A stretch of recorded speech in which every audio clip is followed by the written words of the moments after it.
I was traveling at the time. I was in Jacksonville. I was in Jacksonville buying a boat, and you know, I was in a hotel. A couple of mistakes that weekend. That's my favorite Kyle investment. I'd rather fuck 10 fat chicks than make that boat purchase mistake again. I took a bath on that motherfucker. And we're live. Did you lose and more? It's white boy's fault. Did you lose more on the boat sale? You know, like the difference between the purchase and the sell price, or the maintenance?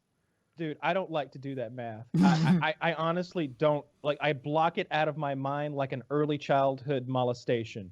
All right? Like those slip fees were like, so you pay to keep your boat in a slip, which is basically like a parking spot for a boat in the water. And then you got to pay occasionally to get the barnacles scraped off and get and shit. And I don't know.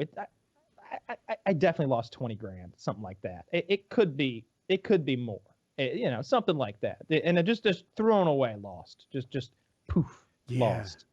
Yeah, that's the worst, right? Because if you like have a $20,000 expense on something you didn't even want to buy, like let's pretend refrigerators cost that much.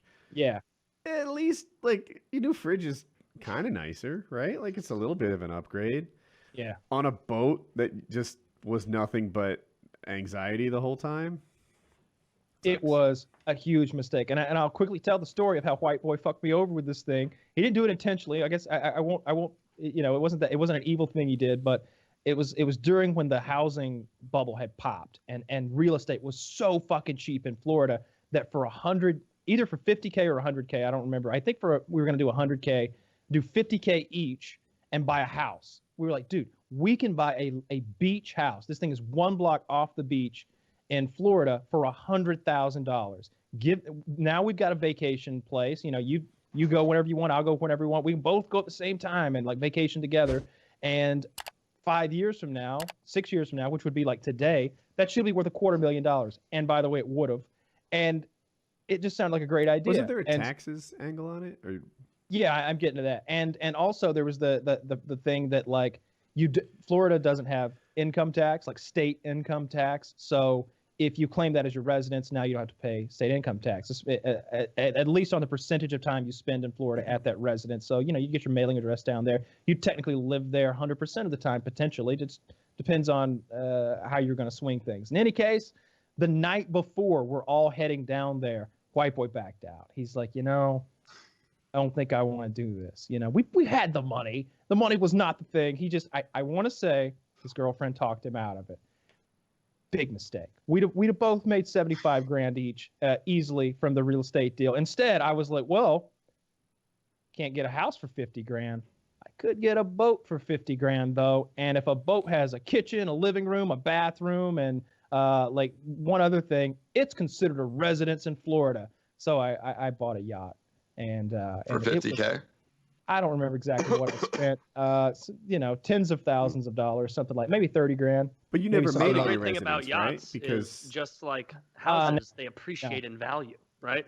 Yes, boats appreciate in value, like fine art or real estate or gold or cars. No. I'm surprised you were actually able to find a house for 100K near the beach. That's really odd. It must have been like a shack or something. Like this is like 2008 when like the real estate thing had just crashed and all like it was a steal. Like we were going to look at 3 or 4 houses and they were all like 2-bedroom beach houses that were like 2,000 square feet, a block from the beach, nice areas, $100,000. It was a steal. It was like, well, shit, let's get down there. But hell, maybe we like the first one. We'll buy a second one in a few months or something like that. But he was talked out of it, and I was talked into a boat, and I really got the shit end of that stick. That went from potentially a very wise investment with White Boy to you just making a foolish mistake. Yes. Like, so it wasn't even like you missed out on a good opportunity. It was you actively lost money. Well, I don't think you should ever buy a house with somebody else. I feel like it's always a bad idea. You should definitely just, you know, if you get a house, have your name on it and that's it. You know, probably, but you know, I like White Boy. You know, I would trust him with you know $50,000 worth of half of my real estate or something like that. We'd probably put it in a trust and we'd both be like co-owners of it or something. There'd be a way to work it out so that because you know I can't envision a scenario where I would be unhappy. If he ever wanted to sell, all right, let's sell. If he ever didn't want to sell, all right, we won't sell. You know, it would have been fun. That would be the most likely scenario. That or the house needed some sort of upkeep, and one of you thought investing in the house was a good idea, and one of you thought wasn't. Sure, That could sure. happen. But it never came to be. It never came to be. So I wasted a whole bunch of money on a goddamn racing yacht that I went on once.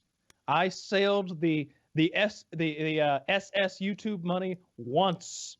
Once I sailed it from the port where I bought it in up the St. Johns River to the port where the slip where I stored it in, and that was it. 5 hours of sailing. I don't know, $40,000, something like that. You should you should live stream yourself sailing on your boat.